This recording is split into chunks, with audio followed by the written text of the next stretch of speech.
Comunidad fuerte, escuelas fuertes, familias fuertes.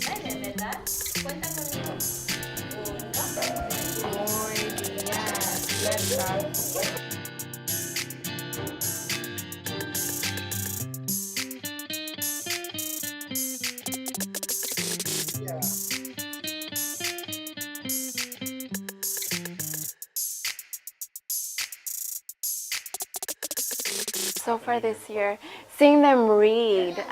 First grade, we are learning not only our sounds, our syllables, but blending those syllables to make words and then making those words into sentences. So reading books, reading text, writing, that's been amazing so far. I would say definitely do it because seeing those little kids that don't speak Spanish at home, seeing them learn their Spanish, seeing them write in Spanish, seeing them read in Spanish, and then they can still produce English, and they're helping others learn English as well. En mi clase, la mitad de los estudiantes hablan español, vienen de una casa donde primeramente el idioma es español, y la otra mitad de mi clase vienen de una familia que por la mayor parte hablan inglés. So if I'm asking them to stand up and move from the carpet to their seats, it's all done in Spanish, and so I try really hard to model it and show it for the students who don't quite understand me. And now I do less of the movement, and they just understand. And so then if they're forgetting to do something, I'll repeat it in Spanish, and they're able to make those corrections in the classroom. And so it's really cool to see that they are picking up on the Spanish, not so much using it, but understanding it enough to know what's happening in the classroom and using words that they are familiar with. So we learned about apples, and so a lot of them were saying manzanas and sentido. So we learned about like the 5 senses, and so like the stuff that we are learning, they're picking up and using that instead of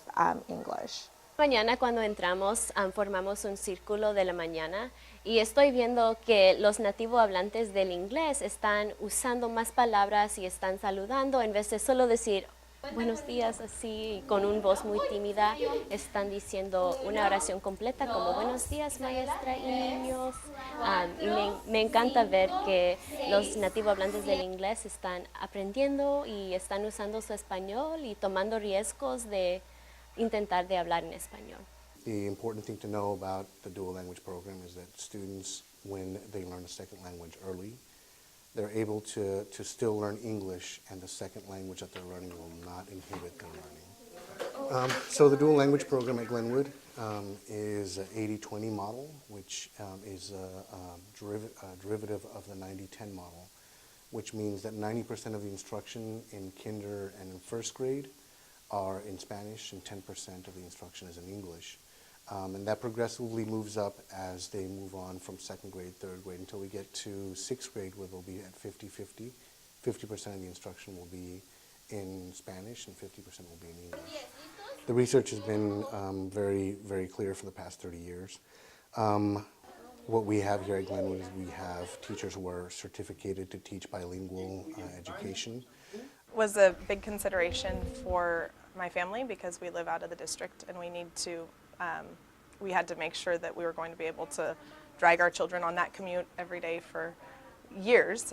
One of my children is in preschool, and we're hoping she'll be in that program too, so we're looking 8 years out at least, and we just weighed the benefits, and I feel like there's not something like this in our area. There's no way you can become biliterate to this extent with after-school programs or tutoring on the side. It really needs to be an immersive experience. Talk about painter and mochila and lápiz and crayon. And what are those? Backpack, pencil, and crayon. Ser un rompecabezas es una ajedrez. 1, 2, 3, 4, 5, 6, 7, 8, 9, 10, 11, 12, 13, 14, 15, 16, 17, 18, 19, 20.